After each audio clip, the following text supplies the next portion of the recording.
All right, so here we are inside of the Mount Morris Dam, and we're taking a look at some non-routine work that we just either finished or is still in progress, and we're checking up on that work.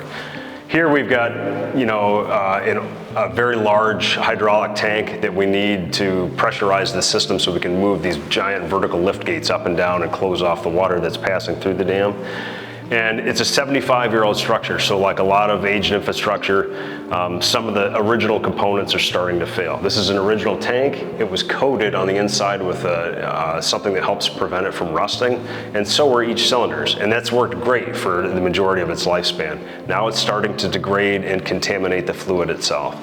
So we just recently finished a big upgrade to this, which was to add this kidney loop. So you know what a kidney does in a body, it helps to filter things out. This kidney loop basically does the same thing. So now we can pump fluid from this tank through a series of filters and then back into the tank. Project's done. It's going to help this.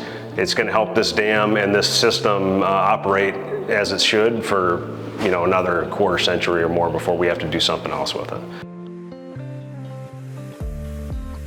So here we are at Gate Bay 2. This is one of the gates where we're doing some work on the hydraulic cylinders themselves and specifically some indicator rods. Water runs from the upstream side of the dam to the downstream side of the dam in a big tunnelway that's beneath our feet called the conduit.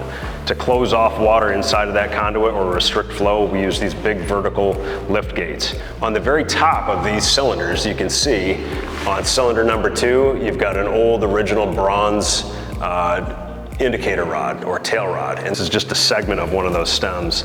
And this one here is made out of stainless steel, and this is what the replacement is going to look like. The idea here is to make this thing last another, at least through the next generation, another 75 to 100 years.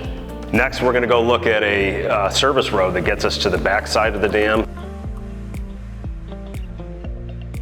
We're actually standing on what was originally a construction access road to get to the dam site for construction back in 1948. We've rehabilitated this road a couple times through the years and gets us down so that we can get over to access to the river. So we still use this road.